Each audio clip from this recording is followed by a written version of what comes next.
Welcome to another Form Titan DocuSign video. In this video, I will show you how to use Regex Functionality to add validation rules in DocuSign. So let's get started. I'll go ahead and add a agreement in here now. Like this, and then I'll tell you what we'll do is we will call this demo agreement.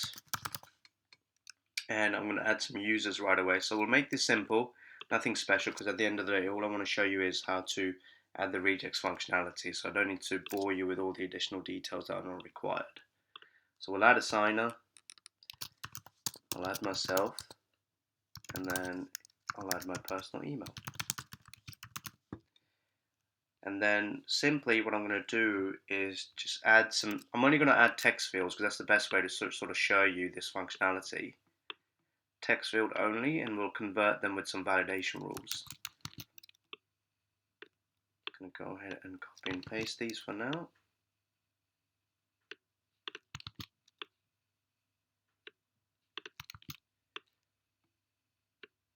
This.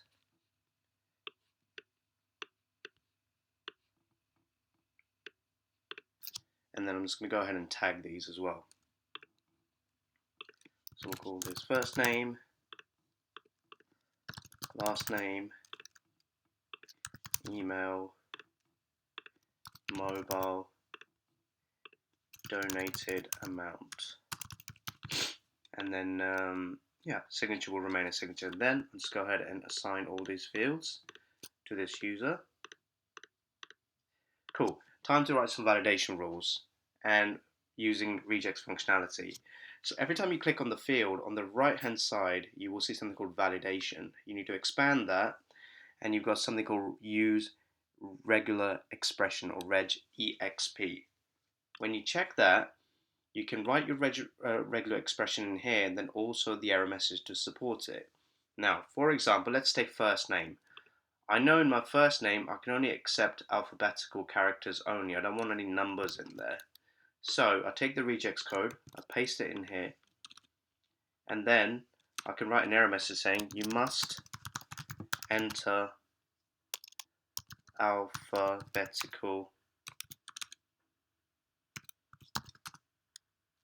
characters only. Okay, so that's what the regex looks like, and then you can add an error message here. So this error message will show up when they will try to do something that the validation rule is not supposed to do. So we'll do the same here. We'll do it for here, and then we'll do this as well. Again, regular expression, we'll add it, and we'll copy and paste this error message as well directly, like this. Then for email, remember it's a text box. I know you can use the email functionality as well, and we would always recommend use the email field, but just for this example, I'm going to use a regular expression, which is like this, which is for emails only. So again, click on the element, use regexp, paste, and then the error message is, this is not a valid email. Okay, just like that. And then that's it for now. And then we'll go ahead and save and then publish. Right, this is now going to go out to this user. Here it is, it's come through. We'll just copy link, address, go to incognito mode, and I'll show you how this works. Let's paste it and then go in.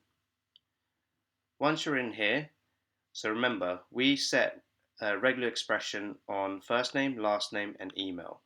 So in here, I can't enter any numeric characters. So if I try and do it, and then I try to submit it, I'll get an error like this. You must enter alphabetical characters only.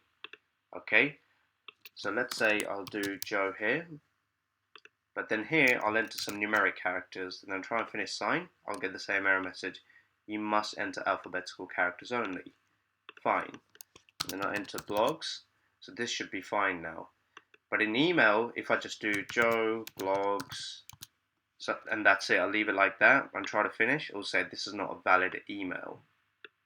Alright, or if I do something like this, .com, it will still say this is not a valid email because it doesn't recognize the @ symbol. Whereas if I do joe@form titan.com and I click finish sign, it's now going to be okay. Okay, so let's go ahead. Let's say formtitan.com, and then I'll just enter my details, and then I'll just go ahead and sign it like this. Once you've signed it, obviously we've gotten past all the regular expression, we've met the requirements, therefore these fields are good to go. Then I can just finish sign, and that's it, you're done. So this is it really. And then from here on, you can go to, you will get your confirmation just like this, with all the data in there. And then back in the document, what you'll find is that the regular expressions are super easy to write. You click on the field on the right hand side validation rule, check use regular expression, put your regular expression there. If it doesn't meet the regular expression, you can write the error message, and then it will display the user directly when they are doing it. And this is how it's done.